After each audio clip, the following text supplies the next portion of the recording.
2000, nobody asked George W. Bush and Al Gore, what would you do if 11 people, terrorists, took over 4 airplanes and flew 2 of them into the World Trade Centers, 1 of them into the Pentagon, and 1 of them headed towards the Capitol? But I can tell you I felt really good that we had someone like George W. Bush there when it did happen, because he's a man of character, and he made decisions that put the country first and us first ahead of whatever his own personal interests may have been.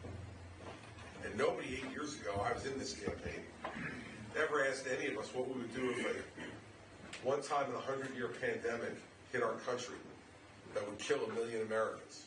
But instead we had somebody different behind the desk in the Oval Office during that. And I think a lot more people died because of it, because he put himself first rather than putting the country first. We can't guess every issue, but we can see the character of folks.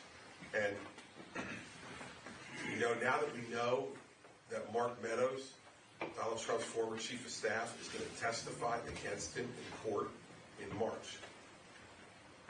Now think about this, everybody. This is not like some rogue prosecutor appointed by the Democrats. This is not some product of some 2-tiered system of justice. This is a guy who Donald Trump picked to be his chief of staff, a guy who was one of the founders of the Freedom Caucus in the Republican Party in the House of Representatives. Somebody who's as loyal to Donald Trump as anybody is now going to get into a courtroom as far away as I am from you. And he's going to take an oath and say that Donald Trump committed crimes to overturn the election right in front of him. What do you think this election is going to be about after that happens? He's going to be convicted of serious crimes against this country. And not convicted by some wild group of Democrats, convicted by his own former chief of staff. What do you think the election is going to be about if Donald Trump's our nominee? All it's going to be about are the crimes he committed and were found guilty of. And that's all Joe Biden and the Democrats will talk about between now and next November. And Joe Biden will beat him again, just like he did in 2020. And we will then be stuck with a Democratic Congress and a Democratic president who will run up debt and put our country in a position we won't even be able to recognize. Make D.C. and Puerto Rico states so that we'll never be able to have a majority in the United States Senate again. Pack the Supreme Court because they don't like some of the decisions they've made. Those things are going to be irreversible, everybody. Once you make a mistake, you can't kick them out. And once you have fannies sitting in those seats on the Supreme Court, you're not getting rid of them either. So the stakes are enormously high. And no matter what everybody thinks that the prosecutor should have gone after Donald Trump or not, they have. And now you got to start to wonder whether they were right about it when his own chief of staff says, yeah, he's guilty, and I'm willing to testify about it. So I'm running this race because I believe we can do better, and I believe we need to tell the truth. The truth matters. And that's why I'm telling the truth about Donald Trump. I'm going to continue to. And all of you here in New Hampshire, Iowa doesn't look like it's going to do its job. Iowa looks like it's going to support Donald Trump all the way. And what's New Hampshire going to do? It's going to be up to all of you. Jim calls it your sport here, your professional sport. I always like to say that I think New Hampshire are the presidential wine tasters of America. You all get to see us up close, twirl us around in the glass, smell us, sip us, and decide which one is best. I hope you think hard about that. That's what I'm going to be up here talking about over the next 10, 11 weeks till the primary. So I'll leave it at that and take your questions. So on anything you want, not just stuff I talked about. Yes, sir. With the continued wave of mass shootings and number of military-style weapons going south of the border to Mexico being estimated at about 1 million a year, which is fueling cartel strength. Can you give me your position on military or assault weapons? Yeah. I respect the Second Amendment, and I don't think if we start banning certain kinds of guns that we won't have people who want to ban all of them. And I still believe that's what we should do. But if you look at what just happened in Maine, I think that gets to the crux of what the real problem is. Because guess what? Those criminals in Mexico, they're going to get those guns one way or the other. And the reason they are is because they got cash. And that's what people pay for drugs for. They don't pay with credit cards or gift cards. They pay with cash. And if you have cash, you can get almost anything you want in this world. If you look at what happened in Maine, you had a guy who was deeply disturbed, as most of these mass shooters turn out to be. His family and his employer, the United States Army, told law enforcement that he was a problem, that he was disturbed. He even got put in the hospital for a period of time. And yet we didn't take the weapons away from him. That I'm opposed to. If you've got somebody who has proved mental illness, we can't have them armed with any weapons, whether it's a .22 caliber handgun or whether it's a military-style rifle. And guess what? He was using guns in his day job. He's a marksman expert for the Army. So we need to deal with the mental health issues in this country, and we need to make sure that people are communicating with each other. And if somebody shows domestic abuse or someone shows mental health problems, they shouldn't have weapons. And we need to empower law enforcement to go and take them away from them. Because if you look at most of these mass killings, almost all of them involve someone who is deeply disturbed, has real mental health issues, and you hear people talk about it afterwards and say, yeah, you know, we knew there was something wrong with them. Well, we need to encourage people to say it. Go ahead. Well, just a follow-on to that. I mean, we've been talking about mental health issues for a long time, and whether it's Texas or whatever, nothing has really been done. And you can also see the mental health problem in the homelessness on the streets. And again, that problem is growing and not receding. And so I don't know if that's how we solve the mental health issue. We're not going to solve it by ignoring it. And your question just proved that. And COVID added to it, right? A lot of people were isolated, lost their jobs, and became mentally disturbed during COVID because of the isolation and the worry and all the rest. We have to ramp up what we do in mental health in this country, and I do three things. The first is I would start giving incentives to people coming out of medical school and graduate school on their student loans to go into mental health treatment, to psychology, psychiatry, and counseling. We don't have enough of them. Secondly, we have to lean on these insurance companies to be reimbursing for treatment for mental health in a way that they don't do right now. They're making billions of dollars off of us every year in the medical insurance industry. They should start paying for this problem that we're seeing all around us rather than pocketing the money themselves. And third, we need to make it easier to involuntarily commit people. We did this in New Jersey, and it helped significantly. You know, we had a wave back in the 70s and 80s of saying we shouldn't involuntarily commit anyone, it should only be voluntary. But what you're seeing in the streets now, not only with violence, but with the homeless folks who are not there by choice, but are there because they have mental illness. We need to get them into a hospital, into a facility, and get them treated. And sometimes they won't do it voluntarily. We should give government the power to be able to do that involuntarily, especially if people are speaking out violently. So those are three things I would do to treat the mental health problem, because we're not doing it. Your question is exactly right. And that's why I'm saying that's part of the problem. Even in Maine, when they knew about it, they didn't do anything about it. Most of the time, we don't know. And that's the problem. And that's what these three things can get at. But the fourth problem is, when we do know about it, we don't act. And the proof of the pudding in Maine is that last year in Maine, 89% of the gun deaths in Maine were suicide. Well, nobody commits suicide who doesn't have a mental health problem. Nobody concludes that the only way they can deal with whatever problems they have is by ending their lives, unless they've lost their senses.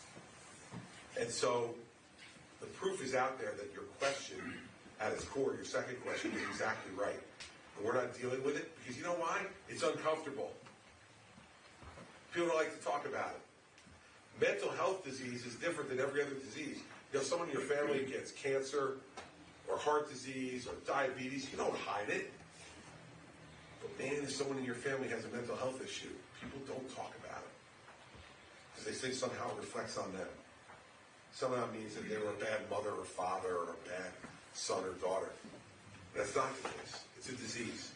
And we need to deal with it openly and forthrightly. Because when we don't, it's exactly what you're saying. We see it in increased violence, we see it in people living on the street, and not only ruining their own lives, but creating a quality of life problem for everybody else who lives in that community. And neither one of them are right. So that's the way I would deal with it.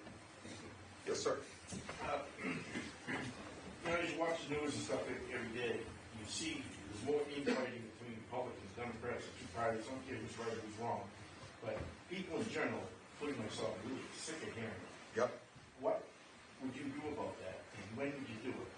And secondly, how do you feel about term limits? Okay. Let me answer the second one first. Okay. I'm totally for term limits. And the reason why is I had to live under them. Okay? In New Jersey, the governor's limited to 2 terms. And you know what? It's right. After 8 years, it was time for me to go. You know, like, people get sick of listening to you after a while. Rightfully so. They need to hear a new voice, right? You need to keep new ideas coming into government. Nobody has a monopoly on those ideas. And if it's there for the governors, most of the governors, and the president, why the hell shouldn't it be there for Congress and the state legislatures? You know, when I was a governor in New Jersey, we had a guy in the state senate who was creeping up on 50 years in the legislature. I used to say, oh man, when I was there, he was at about 42. I said, like, if you haven't accomplished everything you wanted to accomplish after 42 years, maybe it's time to go home. You know, like, you can't get it done in that period of time. What are you doing? People just like the titles, and they want to keep them. And so, yeah, I'm totally for term limits. It's going to be hard to get. Because, of course, they love to pass term limits on the governor or the president because it doesn't affect them. Let's see if they're willing to vote for term limits themselves, but a president should be advocating for it. On the first part, look, it goes back to my experience in New Jersey. I was a conservative Republican governor in one of the bluest states in this country, and I had a Democratic legislature for every day of those 8 years. So you have to learn how to work with the other side. If you don't, it's going to be gridlock for 8 years, and no one wants to put up with that. And so you've got to learn how to work with them. And it's carrot and stick, like anything else in life, right? You've got to be nice to folks. You've got to learn to develop personal relationships so that you get to know them as human beings and they get to know you, and it becomes a lot harder for them to say no. But also, you got to use the bully pulpit of the presidency to be able to move the public your way. And so that influences those folks to do some things that you want them to do. When would I start doing it? The day after I got elected. And I would be doing it every day for 8 years. Because that's what I did in New Jersey, every day for 8 years. Doesn't mean we didn't fight. I had some good fights with the legislature when you needed to fight. But those fights were done in order to get to a result, not to do what you were just talking about, which is in the infighting where they go back and forth and they take a victory lap when they don't close the government down. Like that's supposed to be something that we're supposed to cheer and applaud. Or they take 3 weeks to pick a speaker. That's supposed to be something we're supposed to applaud. The president needs to say, we're here to get things done, and I'm going to facilitate getting them done. And that means getting your hands dirty. That means spending time with people you don't like. But, you know, as my wife used to say to me when I would complain about that when I was governor, nobody put a gun to your head. You picked this voluntarily, and you know what you need to do to be successful, and you have to go and do it. Every once in a while, you need to get kicked in the pants like that and reminded that our job is to make government work, not to just like get on TV and make a speech. And so I have experience doing it, unlike anybody else in this race. Everybody else in this race has only had to deal with their own party. Ron DeSantis in Florida, all Republican legislature. Nikki Haley in South Carolina, all Republican legislature. Tim Scott from South Carolina, all Republican legislature. Vivek, never dealt with anybody. So I don't know what his approach would be, although it doesn't seem encouraging to me, the stuff I hear him say. And we know what Donald Trump did when he was there. There were no tears when he left the building. So you need somebody who knows how to do this. I've done it, and I can do it on a national level too. It's about effort and work and persistence. That's what I'm showing in this race, and that's what I'll show you as president. Do you have a question? Yeah, I was just curious as to why someone would go into this. Why do you want to do this? It's a good question. I think it's because of the positive experience I had as governor. Remember, I started as a prosecutor, and I was the U.S. Attorney in New Jersey for 7 years, and ran the 5th largest prosecuting office in the country. And it was because I was successful at that people urged me to run for governor. And I did, and I won. And I found it really rewarding because I felt that we got things done that people didn't think we could possibly get done.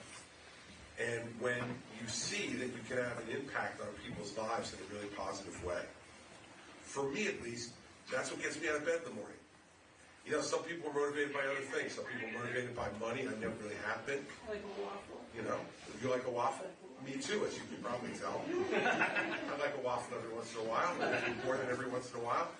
And you know, what gets me out of bed is the idea that I can use the skills and abilities that God gave me, and that my experience has helped to make better, to make people's lives better.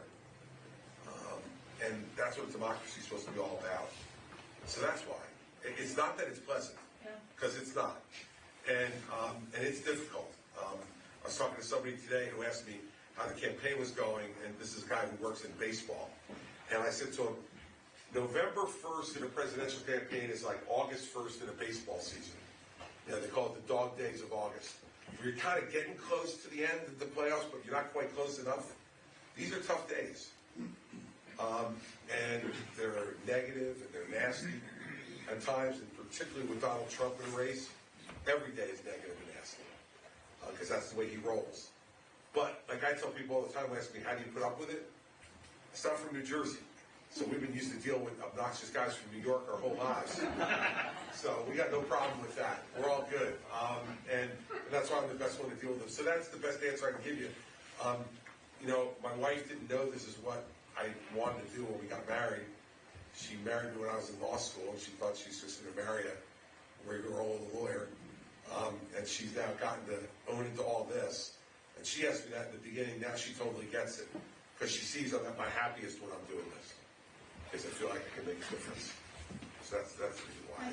He's doing it, I do it. Ask everybody else that question too. I'd be interested to hear the answers. Yes, sir. At one point you supported President Trump, and then you don't. What was the catalyst, or what happened to make you cross that line? But secondly, I'd like to get your impressions on Ukraine. There's a big push right now to defund or not fund Ukraine, and I'd like your impressions on that. Sure. So on the first piece, you know, I ran against him 8 years ago. So I didn't want him to be president. I wanted to be president, but it didn't work out. I was my own first choice. But when it became clear to me after South Carolina 8 years ago he was going to be the nominee, I didn't want Hillary Clinton to be president. And so if he was going to be the nominee, I was going to work, and I'd known him at that point for 15 years. I was like, okay, I'm going to work to try to make him the best candidate he can be, and hopefully the best president he can be. And I worked hard to try to do that. Now, there were things that happened during the presidency that gave me concern, and I was in the private sector then, and I was on TV a lot, and I would speak out against the things I thought he was doing that were wrong. And the reason I know he heard it was because he would call and yell at me about it. But the night that broke it for me was election night 2020. I was on TV for ABC, and he came out at 2:30 in the morning and told all of us the election was stolen. And I knew from my experience that there was no way he could have known that he was lying.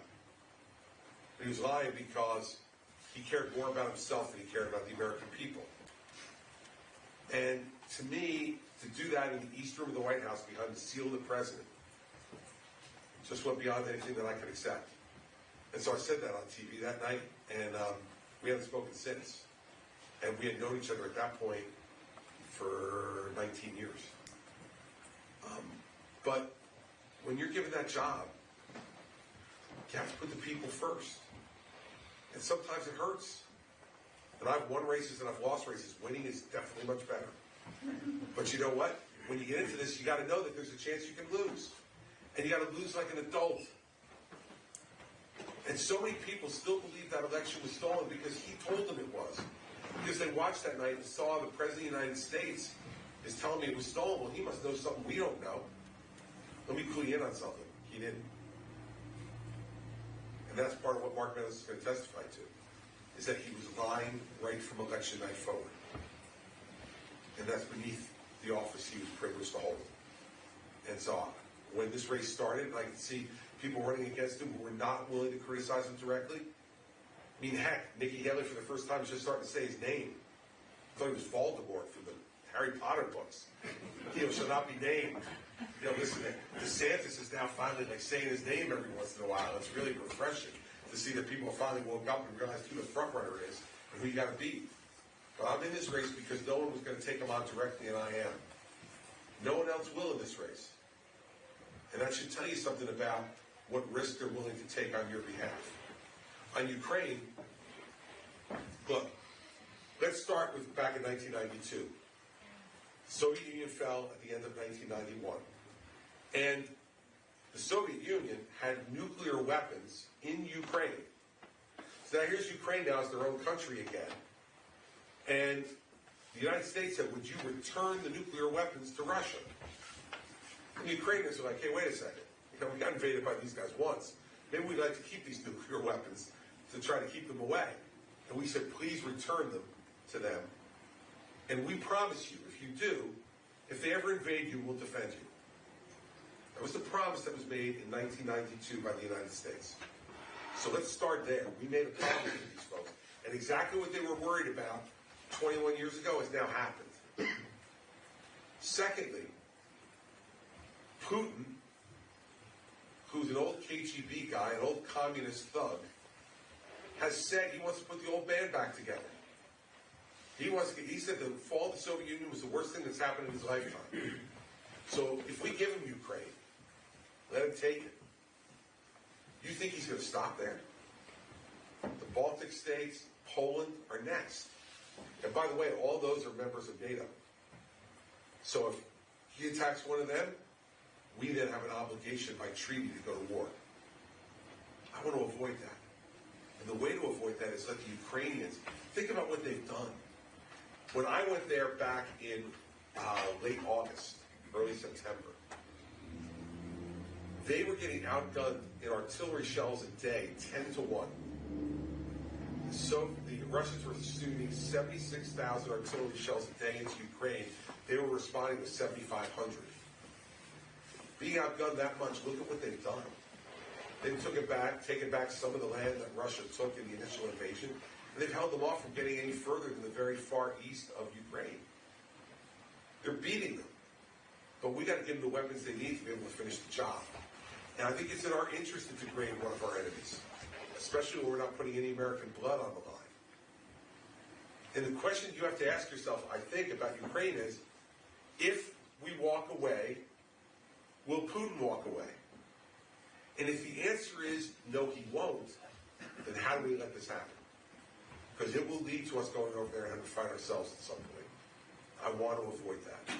I want to avoid a third shooting war in Europe. We had World War I and World War II, and both of them led to hundreds and thousands of American deaths. Don't want that again. And I think the best way to stop it is to fund Ukraine and let them fight the fight. That's my view on it.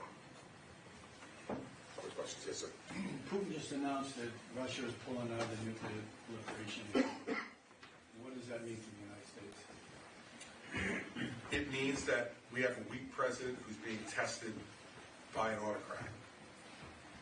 And it's dangerous for the world for them to be doing that. But we have to show strength in return and let them know. They really start to send nuclear technology around to other countries. And the place that they're trying to threaten us with is Iran, who's their new pal. And we don't want the Iranians to have a nuclear weapon.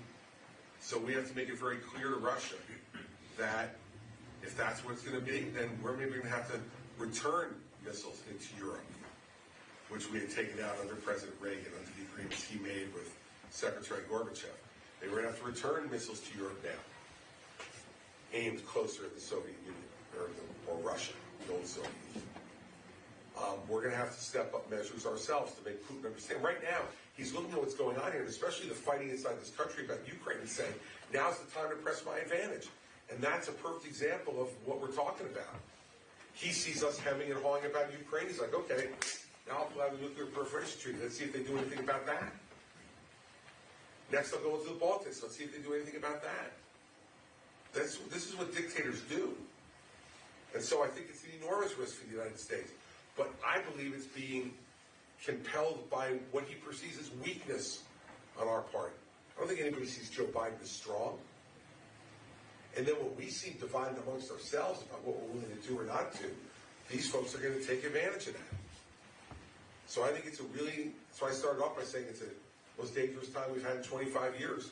Because everyone's watching us, seeing us divided, seeing us unresolved about our role in the world.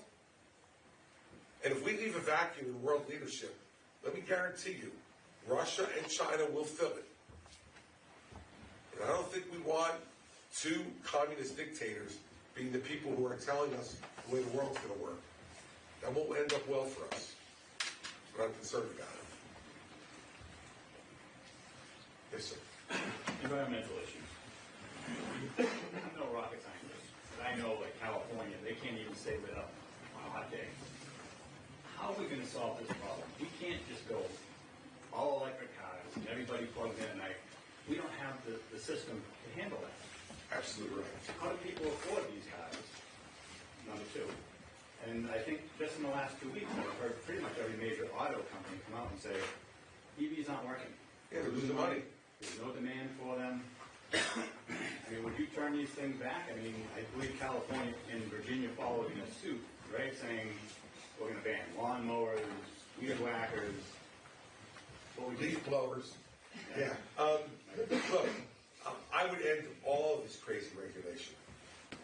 You know when electric vehicles will become popular? When the American people want them. And by the way, we all see plenty of Teslas driving around, right? I see them. People who want them can buy them. But we shouldn't be giving government incentives for them to be bought. And we shouldn't be putting regulations on auto companies saying they have to build them if they're not profitable. And we shouldn't be putting requirements on states saying you have to no longer sell gasoline-powered vehicles. Especially when we don't, as you put in the first part of your question, we don't have the grid to support it. This summer, Governor Newsom in California, who's the biggest electric vehicle fan in the world, sent out an advisory telling California residents, don't plug in your cars tonight. Because if you do, you'll crash the grid. Well, I'm not a scientist either, but if you don't plug in your electric car, I don't think it goes anywhere. I don't think it's an electric car anymore. I think it's a planter. And that's it, right? So I think our energy solution has to be that we look at every energy source we have and we use it. It is a crime that you don't have natural gas available to you in New Hampshire. When I was governor of New Jersey, I built 2 new pipelines between the fracking in Pennsylvania and New Jersey. And as a result, you see people all up and down New Jersey having more affordable fuel to be able to heat their homes this winter because it's natural gas coming from Pennsylvania. That should be happening here in New Hampshire, and in Vermont, and in Maine, and in Massachusetts. Rather than having to rely exclusively on home heating oil to heat your homes. Second, we should be looking closer at nuclear. It probably would surprise you to know that in my home state, which is the most densely populated state in America, 53% of our electricity is created by nuclear in New Jersey. Now, if we could do that in the most densely populated state in the country and we've been doing it safely for 45 years, we could certainly do it any place else. And for people who are concerned about, bless you, for people who are concerned about the environment, that doesn't create any carbon, but it's reliable. When you hit the switch with nuclear power, the lights will turn on. The air conditioning will turn on. Your car will be charged if you want to. Right? Those things will all happen. So we need to continue to use oil and natural gas. We should expand nuclear. You look at what's happening, I have no opposition to wind and solar, but it's just not reliable enough at the moment to have the underpinnings of the grid rely upon that.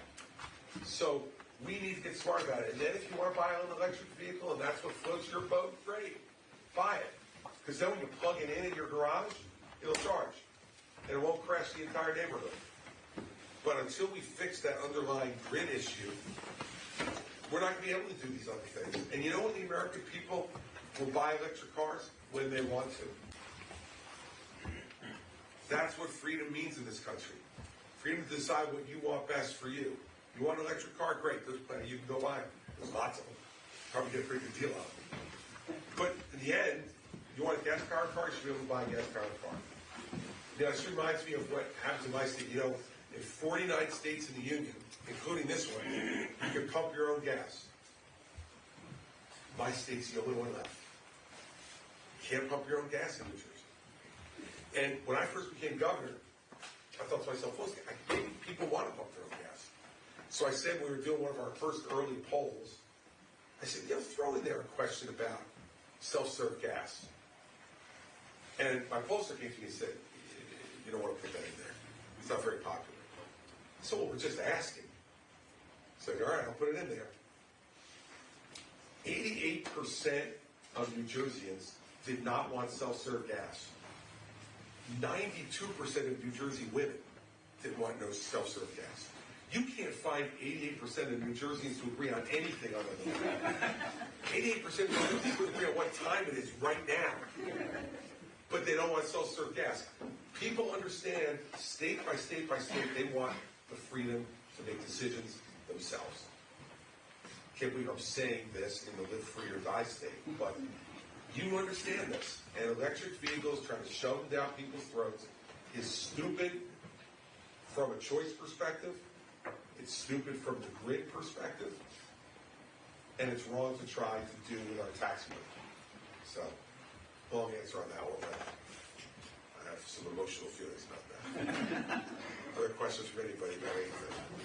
Yes, sir. I'll admit I'm a fan. One thing I like about you is you always answer the question instead of pivoting to some other point. I try. One thing that just troubles me is the use of government power for political purposes. Could you just talk a little bit about Bridgegate? What Sure. happened there? Were you involved at all? No, gosh, it's now 10 years ago. I'm no more involved today than I was then. And, you had a Democratic legislature investigate me, 2 Democratic prosecutors investigate me. And ultimately, the entire thing went to the United States Supreme Court, and the United States Supreme Court reversed it 9-0. Said there were no crimes. 9-0. That means you got Ruth Bader Ginsburg and Clarence Thomas to agree on something. It must be pretty bad if Clarence Thomas and Ruth Bader Ginsburg agree. Look, this is what happens when you have 60,000 people work for you. Every once in a while, some of them are going to do stuff that you don't like, and you would never let happen. And in the end, those are 3 people who should have gotten fired, and they did. And that's where it should have ended. They didn't commit any crimes. What they did was stupid and juvenile. And when you do something stupid and juvenile with government power, you know what needs to happen? You need to get fired and never work in government again. I'm pretty confident none of these 3 people will ever work in government again. One of them actually is a reporter now. So he's found his perfect niche. It was something that I have great regret about, though, because I have to be accountable for it. It can happen on my watch. I didn't know about it. If I'd known about it, I would have stopped it. I was ahead by 30 points. You didn't need exactly to be, ticking people off. It was stupid on top of everything else. So, it's something that happened 10 years ago that I regret, but with all the different investigations that's happened, not one of them is concluded that I even knew about it, let alone anything to do with it. And if I had known about it, I would have put a stop to it before it even started. But it also shows you that you got to be willing to take responsibility for things when they happen on your watch, and I did. I tell people the truth, and I say, look, I don't have anything to do with it, but it doesn't mean that it's not my fault. Of course it's my fault, because it happened on my watch. And beware of the candidates who will never admit they're wrong. Or anything bad never happened on there. I'm thinking about one candidate in particular. Nothing bad that ever happened is ever his fault. It is. Sometimes it happens. Because, like everybody in this room, I'm not perfect. And if you're looking for the perfect candidate, you can move on from me. I guarantee you. There's nothing about me that's perfect. Well, thank you very much. There you go. I think what's been happening on the southern border, now more recently on the northern border, is anything but safety and security. Sure. Could you tell me how you'd fix that, please? Sure. Look, on the southern border, just to give you a scope of the size of the problem. In the last 11 months, our Customs and Border Patrol officers have averaged 200,000 encounters a month with people trying to come over the border illegally. You know how many beds we have to detain people at the southern border? 38,000. Now, I went to law school because I couldn't do math or science, but even I can do that math. It doesn't work. And so, people who tell you that they're going to solve this thing easily are lying to you. There's no easy solution to this problem. And Wednesday night, you'll hear a bunch of candidates say, I'm going to secure the southern border, but they will not tell you how. Maybe Governor DeSantis will say what he said before, which is, I'm going to send the United States Army into Mexico. Do we really see that happening? Do we really see that we're going to invade Mexico because we don't have enough other problems in the world? Like, it's not going to happen. That's TV tough guy stuff. So it's complicated. So let me give you the 5 things I would do. First, day one, I'd sign an executive order to send the National Guard to partner with our Customs and Border Patrol officers because they're overwhelmed. They're overwhelmed by 200,000 encounters. They need help. So let's start by giving the National Guard to help them to secure the border. Second, I would add 10,000 new Customs and Border Patrol officers. They're overwhelmed, but that'll take a year to happen. If I authorize it on the first day, you'll know this. By the time I recruit them, train them, and deploy them, if everything goes well, it's a year. But we need to add that for the future. And it sends a signal also to other people that we're not backing off, that we're pushing forward to secure our border. Third, I would double the number of detention beds from 38,000 to 80,000. Because we can't just release people into the United States expecting they're going to come back for their hearing. We've got to be able to detain them for a period of time.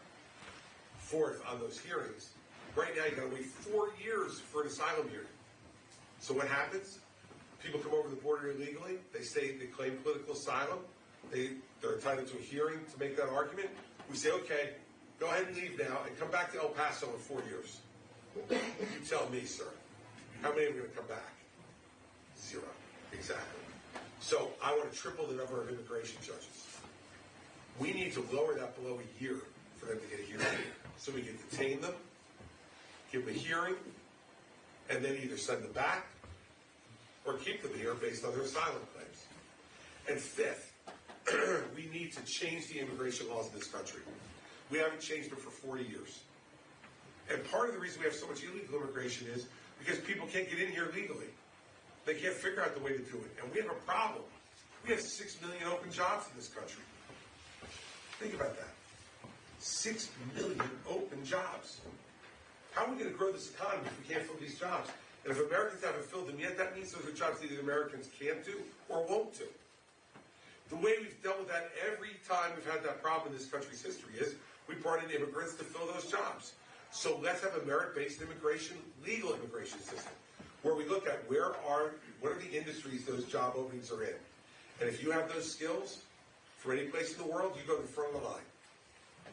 We'll let those people in to come in legally, work, pay taxes, and help grow our economy. Let's make sure that every employer has to use E-Verify. So when you hire someone, you know they're here legally. And if they're not, they get sent back. Now to do that, we're going to have to give something to the Democrats too, because the Democrats don't like E-Verify and they don't like merit-based immigration. So to get that, we're going to have to give them something. But you need a president who's going to be willing to have those negotiations. For 40 years, we've been saying, hell no.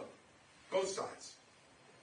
And that's why we're in the situation we're in. Now, that's a 5-part answer, and it's complicated. It's not shoot them stone cold dead at the border, which is what you'll hear from Governor DeSantis. But let me just tell you something. He ain't shooting anybody cold stone dead at the border.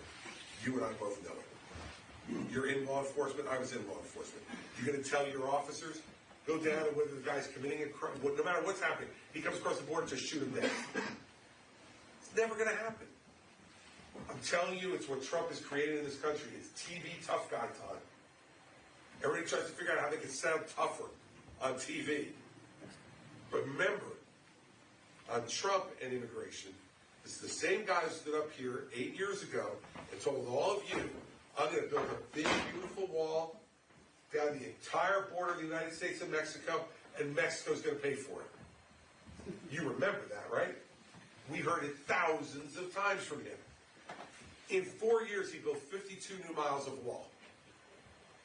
Well, at that rate, he only needs another 110 years as president to finish the whole wall. But on top of it, if the Mexicans knew we were only going to build 52 miles, maybe they would have paid for that. But he said 2 weeks ago that you had to have been dumb. His words. You have to have been dumb to believe he was going to get Mexico to pay for the wall. Look, some of you were here then. I was here then. He said it over and over and over and over and over again. And when there were those of us, including me, who said, how are you going to get Mexico to pay for a wall on our side of the border? He'd say, that's because you don't know how to negotiate. And I'm the greatest negotiator of all time, and I'll get them to do it. Now, 8 years later, when he didn't do it, the way he gets out of the promise is to say, well, you're stupid. If you believed me when I said that. It's your fault, not his, because you're dumb. I mean, seriously, why would we ever consider nominating this guy again? Why would we ever consider sending him back into office when one of his central promises of 2016 was Mexico paying for a wall that we were going to build, and now he tells you 8 years later you were stupid to believe him? Well, it should make any logical person ask, what stuff is he saying now that he's going to tell us 4 years from now we're stupid to believe him? So immigration's a complicated issue. Beware of simple answers to complicated issues. I guarantee you 8 out of 10 times the person's lying. Either because they don't like the real answer or they don't know it. Those are the 5 things I do. It's going to take some time to fix, but it took us 40 years to get here. So we're not going to fix it overnight. One last question, sir. Sure. When you were governor in New Jersey, you had to deal with a hurricane there. First of all, how difficult was that as a governor? And the second part of that was, how was it working with the federal government and getting help from President Obama? Well, first off, it was the hardest thing I ever had to do in my professional life. You know, it's now 11 years, just this last week since Hurricane Sandy. Remember what it did. It destroyed 346,000 homes in New Jersey in 24 hours. Destroyed. Every major highway was obstructed. Every school was closed. 2/3 of our state had no electricity for 2 weeks. We had no operating water treatment or wastewater treatment plants. So ultimately we had to start to dump raw sewage into rivers. We only had 58 operational gas stations in the entire state. I mean, we're talking about destruction and displacement on a level that only has been seen by Hurricane Katrina in New Orleans. It's the only one that was as bad or worse than Sandy. So when I came in the first day after the storm and everybody gave me that list of horribles and others around the table, you know when you know your governor? After they get done telling you all that, they all get quiet. And they look at you and go, okay, so now what are we going to do? That's why it's the hardest thing you ever have to do. And so, but it's also the proudest moment of my governorship, because we rebuilt the state and we recovered. Now, working with the federal government is never easy. And so dealing with FEMA in particular was really hard. I will have to, as I did at the time, which got me in all kinds of trouble, I have to give President Obama credit. Like, he was really responsive. I spoke to him twice a day for 2 months, every day. And he would call me twice a day and say, what do you need today? What isn't happening that should be happening? He did a good job. He was attentive to it. He took a bad situation and made it easier. And I said that at the time. If all of you remember 8 years ago, that goes on guys like Jeb Bush and Marco Rubio and Ted Cruz sending out mail pieces to all of you with a picture of me and Obama shaking hands, like as if that was a capital crime. Right? Judging by the company he keeps. Well, I will tell you this. If something like that happened in New Hampshire and Governor Sununu refused to meet with Joe Biden, that'd be wrong. Like, get one president at a time. A huge disaster, the only way a state's going to fix itself is with the help of the federal government. So I never have any regrets about doing what I did then and telling the truth the way I'm telling the truth about the question you asked. I gotta tell the truth about this too. Like, if Obama did a bad job, believe me, I would have been saying he did a bad job. In fact, it would have made my life a lot easier as a politician, but it would have made it a lot worse for the people of my state. And so I believe that when Governor DeSantis had his hurricane and he refused to meet with Joe Biden, that's wrong. It's just wrong. It's putting politics ahead of the people you serve. I will always put the people I serve ahead of the politics. And you know what? If you do that, most of the time the politics works out. And so, you know, back then, as a Republican governor of a blue state, I took a lot of heat from some folks. But a year later, I got 61% of the vote for re-election, 70% of independents, 51% of Hispanics. Against a female candidate, 58% of the female vote. And so people just recognize when you do your job. And while there'll be some static and some ugly male pieces or whatever, like, you got broad shoulders and be willing to deal with that stuff. And boy, if you look at what's going on in this country right now, if you don't have a president who's strong and has character and is sure of himself, you got no chance of succeeding. And so I guarantee you, if you elect me, you will not agree with me every day. Guarantee you. But the other thing I'll guarantee you is, you'll never have to wonder what I'm thinking. You'll hear it directly. And I'll continue to do the things. I did 150 town halls in my first term as governor. And I'll continue to do town halls when I'm president. Same way I do up here in New Hampshire. Because it's the best way for me to hear what you think and what you're concerned about. And you can get pretty isolated as governor or as president. And the only way you stay not isolated is to come out and have this level of distance between you and the people that you serve. Then you got a shot, a chance. You know, Air Force One, Marine One, the White House, Camp David, they all keep you separated from people. So you got to work as president the same way I worked as governor to get in front of people and hear them. And I learned a lot from that. There were a lot of times I heard things at town hall meetings I couldn't believe. And then I would go look into it and it was actually true. So it's part of what I would continue to do. So the hurricane was both the biggest challenge I had professionally and the most gratifying moment in the aftermath of my governorship and the thing I'm proudest of. Because if you go back to the Jersey Shore now, it looks different than it did before Sandy, but it's back. And the people down there still, when they see me, say thank you. Because I put them ahead of the politics. And now their families are back together, their homes are there, and they're able to live their lives the way they want to. And that's what government is supposed to be about. And that's a perfect example of what I was talking about before. I should have used Sandy as the example. Like, when you get to do something like that, there are still hundreds and hundreds of people who come up to me personally 11 years later and thank me for it. And that means you had an impact on people's lives that they remember.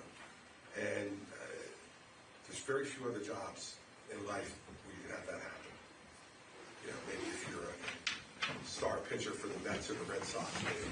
But other than that, that's about it. So I want to thank you for what you do, first off, as businessmen and women in New Hampshire. It's never easy to have your own business. I know. When I left the governorship, I started my own business.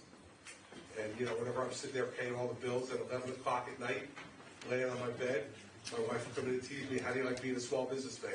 I know how hard it is, but I also know how rewarding it is when you do it well and being your own boss. That's a good thing. So thank you for having me today. Thanks for your questions. I'll do what President Bush told me to do a long time ago when I told him I was going to run for governor the first time. He said, never leave a room without asking for the vote. People want to be asked for their vote. Don't assume just because you're there and you're running that they're going to assume you want their vote. So ask them. So I'm asking you for your vote in the primary. We need it. We can change the direction of this country and change the direction of the Republican Party, but only you can do it. And New Hampshire's the one who's going to do it. It's going to happen. You're going to do it. And I need your help and your support of you and your friends to do it. So I hope you give me a consideration for your vote when the primary comes in January. So, Jim, thanks for helping to get me here. Thank you all for inviting me and listening. And thanks for your questions. I appreciate it very much.